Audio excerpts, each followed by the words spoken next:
إن الحمد لله نحمده ونصلي على رسوله الكريم أما بعد أعوذ بالله السميع العليم من الشيطان الرجيم من همزه ونفخه ونفثه بسم الله الرحمن الرحيم وتلك حجتنا آتيناها إبراهيم على قومه نرفع درجات من نشاء إن ربك حكيم عليم۔ تفسیر القرآن کے سبق میں آج انشاءاللہ سورۃ الانعام رکوع نمبر 10 پڑھیں گے ہم۔ پہلے اس کا لفظی ترجمہ دیکھتے ہیں، پھر انشاءاللہ اس کی تفسیر پڑھیں گے۔ وَتِلْكَ حُجَّتُنَا، اور یہ ہماری دلیل تھی، آتیناہا، جو دی ہم نے ابراہیم علیہ السلام کو، علی قومہ، اس کی قوم پر، نرفع، ہم بلند کر دیتے ہیں، درجات کو، من نشاء، جس کو ہم چاہیں اس کے درجات بلند کر دیتے ہیں۔ ان ربک، بے شک آپ کا رب، حکیم، بہت حکمت والا ہے، علیم، خوب علم رکھنے والا ہے۔ وَوَهَبْنَا لَهُ اسحاق، اور ہم نے دیا اس کو، ابراہیم علیہ السلام کو، اسحاق و یعقوب، اور یعقوب، کُلًّا ہدینا، ہر ایک کو ہم نے ہدایت دی، ونوحًا، اور نوح علیہ السلام کو بھی، ہدینا، ہم نے ہدایت دی، من قبل، اس سے پہلے، یعنی ابراہیم علیہ السلام سے پہلے نوح علیہ السلام آئے، ان کو بھی ہم نے ہدایت دی، ومن ذریتہ، اور اس کی اولاد میں سے، کس کی اولاد میں سے؟ نوح علیہ السلام کی اولاد میں سے یا ابراہیم علیہ السلام کی اولاد میں سے، داود کو، وسلیمان، اور سلیمان کو، وایوب، اور ایوب کو، ویوسف، اور یوسف کو، وموسیٰ، اور موسیٰ علیہ السلام کو، علیہم السلام، وہارون، اور ہارون کو، وکذالک، اور اسی طرح، نجزی المحسنین، ہم بدلہ دیا کرتے ہیں سب احسان کرنے والوں کو، وزکریا، اور زکریا علیہ السلام، ویحییٰ، اور یحییٰ علیہ السلام، وعیسیٰ، والیاس، کل من الصالحین، اور عیسیٰ علیہ السلام، الیاس علیہ السلام، سب کے سب، من الصالحین، نیک لوگوں میں سے تھے، نیکیاں کرنے والے تھے، واسماعیل، اور اسماعیل علیہ السلام کو، والیسع، اور یسع علیہ السلام، ویونس، اور یونس علیہ السلام، ولوطاً، اور لوط علیہ السلام، وکلاً فضلنا، اور سب کو ہم نے فضیلت دی، علی العالمین، تمام جہان والوں پر، ومن آبائہم، اور ان کے آباء و اجداد میں سے، وذریاتہم، اور ان کی اولادوں میں سے، واخوانہم، اور ان کے بھائیوں میں سے، واجتبیناہم، اور ہم نے منتخب کیا، چن لیا ہم نے ان کو، وہدیناہم، ہم نے ہدایت دی ان کو، رہنمائی کی ان کی، الی صراط مستقیم، سیدھے راستے کی طرف، ذالک ھدی اللہ، یہ اللہ کی ہدایت ہے، یہدی بہ من یشاء، وہ ہدایت دیتا ہے اس کے ذریعے، من یشاء، جسے وہ چاہتا ہے، من عبادہ، اپنے بندوں میں سے، وَلَوْ أَشْرَكُوا، اور اگر یہ سب شرک کرتے، یہ جن انبیاء کا، جن رسولوں کا اللہ رب العالمین نے نام لیا، تذکرہ کی، 18 نام ہیں رسولوں کے، اللہ تعالیٰ فرماتے ہیں اگر یہ سب شرک کرتے، لَحَبِطَ، تو یقیناً ضائع ہو جاتا، عنہم، ان سے، ما كانوا يعملون، جو وہ سب عمل کرتے تھے، اولئک الذین، یہی ہیں وہ، آتیناہم، کہ دی ہم نے ان کو، الکتابہ، کتاب،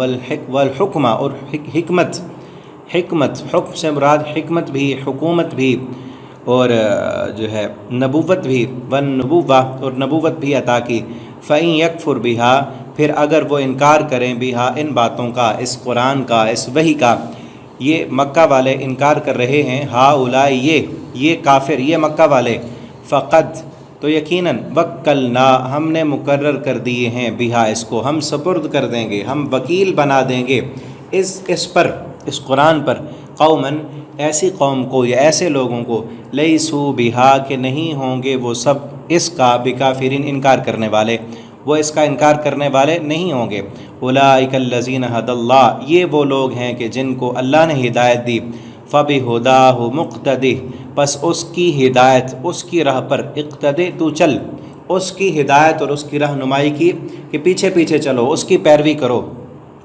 قل لا اسألکم علیہ اجرا، ان سے کہو، لا اسألکم، نہیں میں مانگتا تم سے، علیہ، اس پر، اجرا کوئی اجر، کوئی اجرت، کوئی مزدوری، میں اس تبلیغ پر تم سے کوئی اجرت نہیں مانگتا، میں تمہیں صرف سیدھے راستے پر چلانے کے لیے آیا ہوں۔ ان ہوا الا ذکری للعالمین، نہیں ہے وہ مگر ذکرہ، ایک نصیحت۔ یہ جو وحی ہے، یہ قرآن، یہ صرف نصیحت ہے تمام جہان والوں کے لیے، صرف تمہارے لیے نہیں ہے۔ تم مان لو گے تو تمہارا فائدہ ہے، اور اگر تم نہیں مانو گے، اس کا انکار کرو گے، تو ان قریب وہ لوگ آئیں گے جو اس کو ماننے والے اور اس کو دنیا میں پھیلانے والے ہوں گے۔ تو یہاں تک یہ رکوع کمپلیٹ ہوا۔ اس کی تفسیر ہم دیکھتے ہیں۔ ابھی پچھلا رکوع جو ہم نے پڑھا تھا جس میں ابراہیم علیہ السلام کا تذکرہ تھا، یہ اسی تذکرے پر اب مزید جو ہے وہ تبصرہ کیا جا رہا ہے۔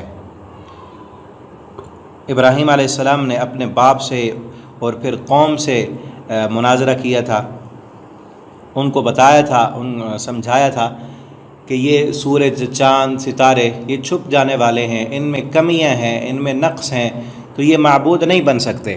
تو وہاں یہ بھی میں نے بتایا تھا کہ یہ آخر میں تھا۔ پہلے ابراہیم علیہ السلام نے اس قوم کے اندر جتنے بھی باطل معبود تھے، جتنا بھی شرک ہو رہا تھا، ان سب کو ختم کیا۔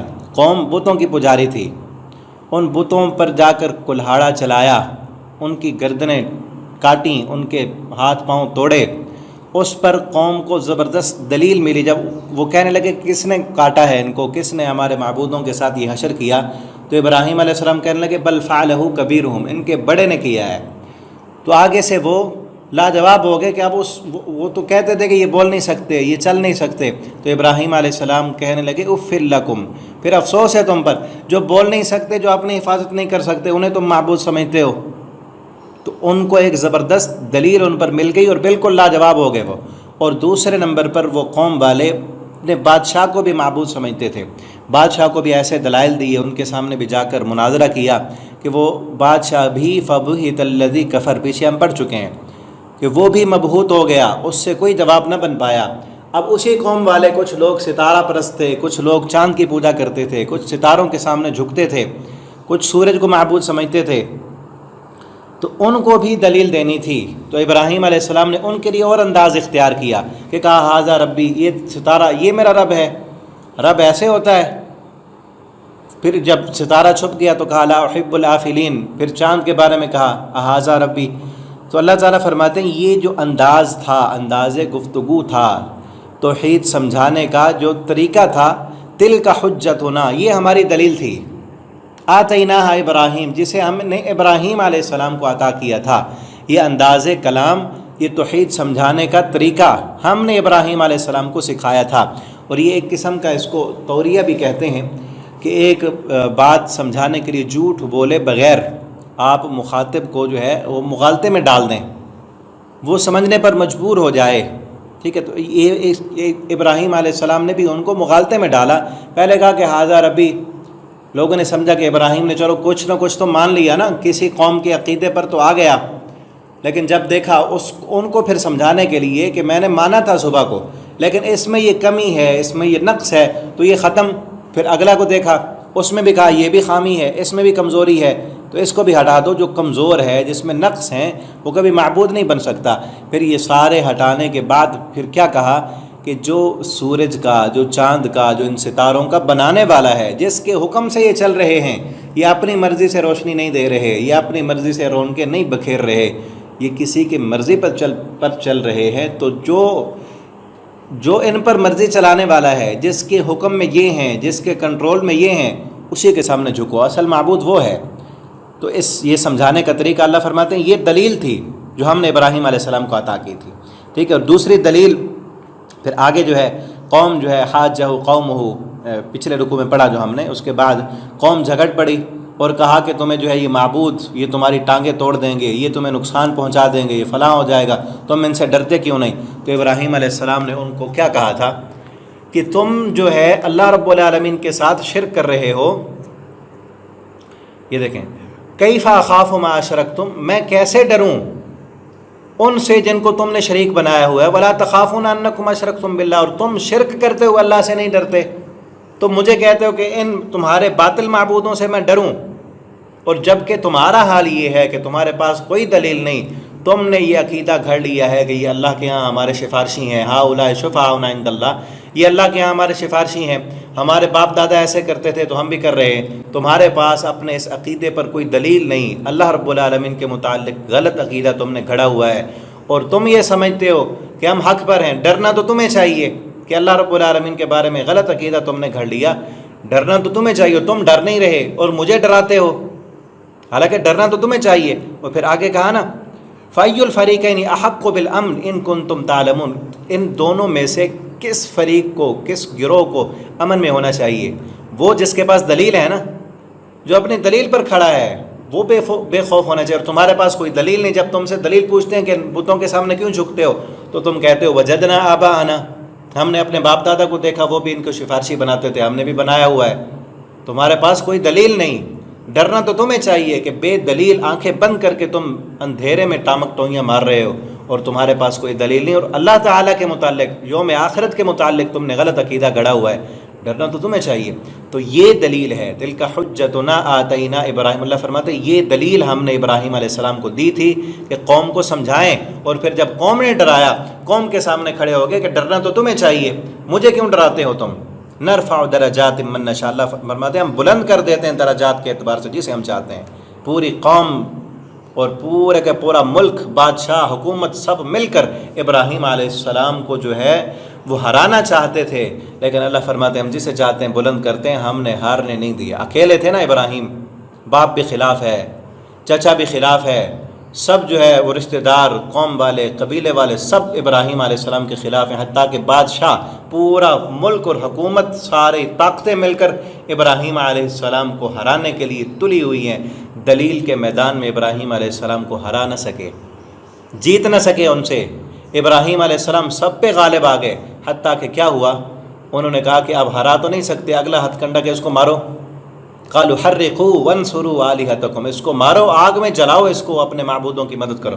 جلانے کے لیے آگ جلائی، ابراہیم علیہ السلام کو اس آگ میں ڈالا، لیکن اللہ تعالیٰ فرماتے ہیں ہم نے وہاں سے بھی بچا لیا۔ نرفع درجات من نشاء، جسے ہم چاہتے ہیں بلند کرتے ہیں۔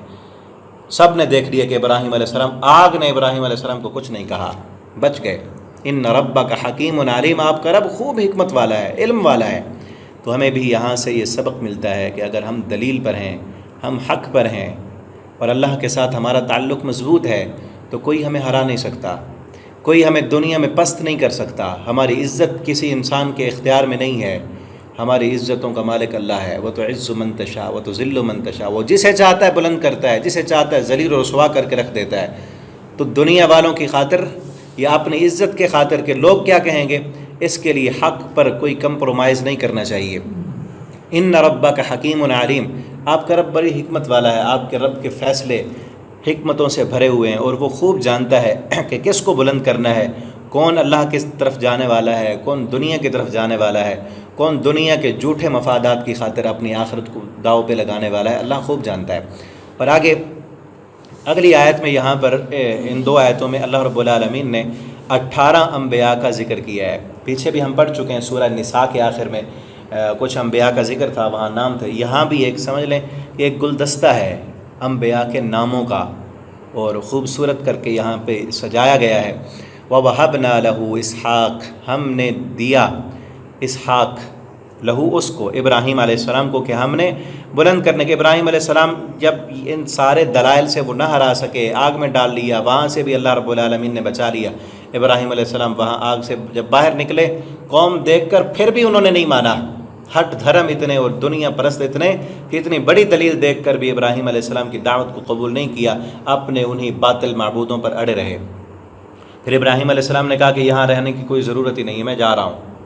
لوگوں نے پوچھا کہاں جا رہے ہو؟ کہا ابراہیم علیہ السلام نے کہا ذاہب الی ربی سیہدین ربی ہب لی من الصالحین، میں اپنے رب کی طرف جا رہا ہوں، وہ مجھے راستہ دے گا کہ کہاں جانا ہے میں نے۔ اور پھر کہا ربی ہب لی، وہاں دعا کی اللہ مجھے بیٹا دے دے۔ ان میں سے تو کسی نے نہیں مانا نا، کوئی میرے ساتھ نہیں ہوا، بیٹا دے تاکہ وہ میری اس دعوت کے کام میں ایک تو ماننے والا ہوگا۔ تو اللہ رب العالمین نے پھر بیٹا دیا۔ فرماتے ہیں اللہ تعالیٰ کہ اسحاق دیا، و یعقوب، اور اسحاق علیہ السلام سے آگے اسحاق کے بیٹے تھے یعقوب، ٹھیک ہے، یہ ترتیب نہیں ہے بلکہ اسماعیل علیہ السلام ہوئے پہلے، پھر اسحاق علیہ السلام ہوئے، چونکہ جس ترتیب سے انبیاء آئے ہیں یہاں وہ ترتیب مراد ہے۔ اسحاق علیہ السلام کی اولاد تھے یعقوب، یعقوب علیہ السلام کے بیٹے تھے یوسف علیہ السلام، تو یہ ایک لڑی چلی انبیاء کی جو حضرت عیسیٰ علیہ السلام تک آ کر ختم ہوئی، اور اسماعیل علیہ السلام جو پہلے بیٹے تھے ابراہیم علیہ السلام کے، ان سے جو ہے نبی ہمارے نبی محمد الرسول اللہ صلی اللہ علیہ وسلم آئے، اور سب سے آخر میں آئے وہ دوسری لڑی سے، ٹھیک ہے۔ یہ پہلے ہم سورہ بقرہ میں بھی پڑھ چکے ہیں۔ اسی وجہ سے وہ جو یہودی تھے آپ صلی اللہ علیہ وسلم سے نفرت کرتے تھے، حسد کرتے تھے کہ باقی انبیاء تو اسحاق علیہ السلام کی لڑی سے آ رہے ہیں، اس خاندان سے آ رہے ہیں، یہ دوسرے خاندان سے کیوں آ گئے؟ تو یہاں اسحاق دیے اور یعقوب دیے، کلن ہدینا، ان میں سے ہر ایک کو ہم نے ہدایت دی، ونوحن ہدینا، اور نوح علیہ السلام کو بھی ہم نے رہنمائی دی تھی، ہدایت دی تھی، ان کو بھی ہم نے اپنا پیغام دیا تھا، من قبل، اس سے پہلے، کس سے پہلے؟ ابراہیم علیہ السلام سے پہلے، ومن ذریتی، اور اس کی اولاد میں سے، اس کی اولاد، یہی کی ضمیر جو ہے نوح علیہ السلام کی طرف بھی جا رہی ہے، ابراہیم علیہ السلام کی طرف بھی، کیونکہ نوح علیہ السلام کی اولاد میں سے بھی جو ہے وہ انبیاء آئے، اور ابراہیم علیہ السلام کی بھی اولاد میں سے انبیاء آئے، لیکن آگے جن انبیاء کا ذکر ہے وہ ابراہیم علیہ السلام کی اولاد میں سے تھے۔ لیکن یہ بھی دیکھیں نا کہ ابراہیم علیہ السلام بھی تو حضرت نوح علیہ السلام کی اولاد میں سے تھے نا۔ نوح علیہ السلام آپ کو یاد ہوگا، آگے جا کے ہم پڑھیں گے کہ جب طوفان نوح آیا تھا تو ساری خلقت کو جو ہے وہ ختم کر دیا، پھر اللہ تعالیٰ نے نوح علیہ السلام کی نسل سے آگے نسل کو چلایا، انسانیت کو۔ داود علیہ السلام تھے، سلیمان علیہ السلام، ایوب علیہ السلام، یوسف، موسیٰ، ہارون علیہم السلام، تو یہ سارے انبیاء اللہ فرماتے ہیں کذالک نجزی المحسنین، اسی طرح ہم بدلہ دیتے ہیں احسان کرنے والوں کو۔ آگے زکریا و یحییٰ و عیسیٰ و الیاس، زکریا بھی، یحییٰ، عیسیٰ اور الیاس، یہ سب کے سب جو تھے وہ نیک تھے، من الصالحین، صالح تھے۔ صالح کی تعریف ہم پڑھ چکے ہیں سورۃ العصر میں، آمنوا وعملوا الصالحات وتواصوا بالحق وتواصوا بالصبر۔ صالح عمل وہ ہوتا ہے جو اللہ کی رضا کے لیے ہو اور اللہ رب العالمین کے بتائے ہوئے طریقے کے مطابق ہو۔ تو یہ سب کے سب اللہ کی رضا کے لیے نیکیاں کرنے والے تھے اور اللہ رب العالمین کے بتائے ہوئے طریقے کے مطابق چلنے والے تھے۔ اور آگے دیکھیں، واسماعیل، اور اسماعیل علیہ السلام، والیسع، اور یسع علیہ السلام، یونس، لوط، کلا فضلنا علی العالمین، ان سب کو ہم نے تمام جہان والوں پر فضیلت دی تھی۔ یعنی انبیاء، نبی تو وہ ہوتے ہیں نا جس کو اللہ تعالیٰ پوری قوم میں سے، پورے علاقے میں سے اپنے پیغامات لوگوں تک پہنچانے کے لیے چن لیں۔ جب چن لیا اللہ تعالیٰ نے تو تمام اس وقت کے لوگوں میں سے وہ سب سے زیادہ فضیلت والے ہو گئے۔ تو اللہ فرماتے ہیں تمام جہانوں والوں لوگوں میں سے، تمام خلقت میں سے ہم نے ان لوگوں کو فضیلت دی، ان کو اپنے پیغام کے لیے ہم نے چنا۔ ومن آبائہم، اور ان کے آباء و اجداد میں سے بھی، کہ ان کے آباء و اجداد میں آدم علیہ السلام تھے، حضرت نوح علیہ السلام، اور باقی جتنے نبی آئے وہ بھی، ان کو بھی ہم نے فضیلت دی۔ ذریاتہم، ان کی اولادیں، آگے ان کی اولادوں میں ہم نے جو ہے نبوت کا سلسلہ جاری رکھا۔ واخوانہم، اور ان کے بھائیوں میں سے، واجتبیناہم، ہم نے منتخب کیا، اجتبینا، ہم نے انتخاب کیا، ہم نے منتخب کیا، ان کو ہم نے چنا۔ کتنی بڑی فضیلت ہے! ایک انتخاب ہم انسانوں کا ہوتا ہے، ہم کسی کو چنتے ہیں، اور ایک انتخاب اللہ رب العالمین کا ہے۔ اللہ تعالیٰ فرماتے ہیں ہم نے چنا ان کو، وہدیناہم، اور ہم نے ہدایت دی ان کو، الی صراط مستقیم، سیدھے راستے کی طرف۔ ذالک ھدی اللہ، یہ اللہ کی ہدایت ہے، یہ اللہ جسے چاہتے ہیں چنتے ہیں۔ اور اللہ تعالیٰ کیسے چنتے ہیں؟ اللہ تعالیٰ مال نہیں دیکھتے، اللہ تعالیٰ خاندان نہیں دیکھتے، اللہ تعالیٰ رنگ و نسل نہیں دیکھتے، اللہ تعالیٰ دل دیکھتے ہیں۔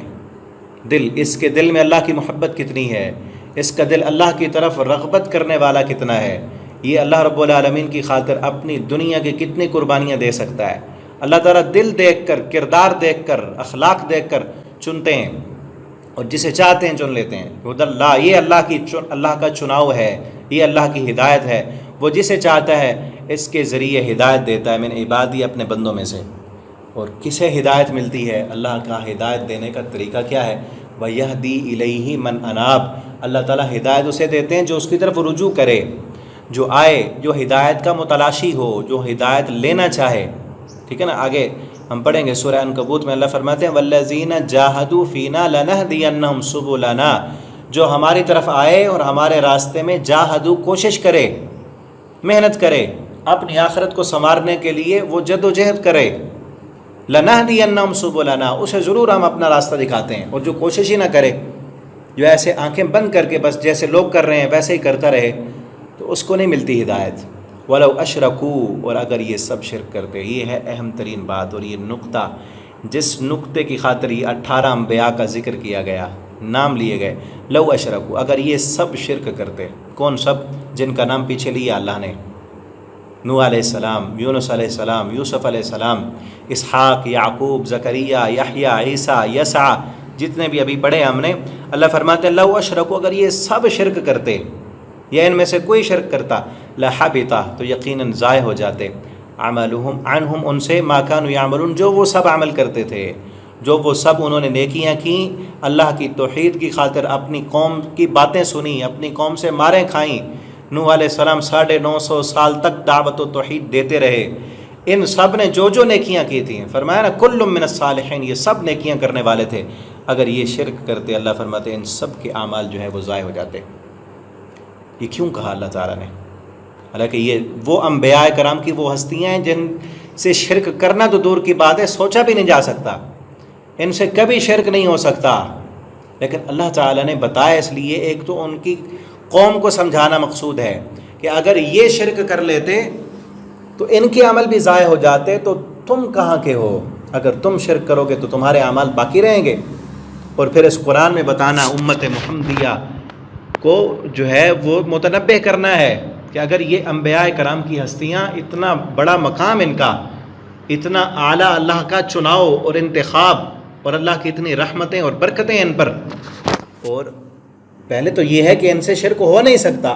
اللہ ہمیں سمجھانے کے لیے کہہ رہے ہیں کہ اگر ان سے بھی ہو جاتا تو ان کے نبوت کے منصب اور ان کی بڑی بڑی عبادتیں، ان کے صالح عمل، لحبطا، تو سب ضائع ہو جاتا. لحبطا لام تاکید کے لیے، یقیناً پکی بات ہے، تو ختم ہو جاتا سب کچھ. ما کانوا یعملون، جو وہ سب عمل کرتے تھے. اور آگے ہم پڑھیں گے سورہ شورا میں اللہ تعالیٰ فرماتے ہیں لئن اشرکت، یہاں 18 نبیوں کا نام لے کر کہا، وہاں نبی کریم صلی اللہ علیہ وسلم ان تمام 18 انبیاء کے سردار محمد الرسول اللہ صلی اللہ علیہ وسلم سے مخاطب ہو کر اللہ تعالیٰ نے فرمایا لئن اشرکت، اگر آپ نے بھی شرک کیا، لحبط عنہم ما کانوا یعملون، جو آپ عمل کرتے ہیں وہ ضائع ہو جائیں گے. ٹھیک ہے نا؟ تو پھر کون ایسا ہے کہ جو شرک بھی کرے اور اس کی نیکیاں بھی باقی رہیں؟ شرک ایسا جرم ہے جس کے ہوتے ہوئے سارے عمل زیرو بن جاتے ہیں. ایسے سمجھ لیں اگر نمازیں بھی پڑھی ہیں، روزے بھی رکھے ہیں، زکوٰۃ بھی دی ہے، صدقات بھی کیے ہیں، حج بھی کیا ہے، اور ادھر سے اس نے اللہ کے مقابلے میں اس نے کسی غیر اللہ کو اپنا مشکل کشا سمجھ لیا، حاجت روا سمجھ لیا. اس نے کہا اللہ بھی مجھے رزق دینے والا ہے اور فلاں بھی مجھے رزق دے سکتا ہے، اللہ بھی بیٹا دینے والا ہے اور فلاں بھی مجھے بیٹا دے سکتا ہے یا لے کر دے سکتا ہے، جو مشرکین مکہ کا عقیدہ تھا. جس نے اپنا یہ عقیدہ بنا لیا، ایسے سمجھے سارے عمل صفر سے ضرب کھا گئے.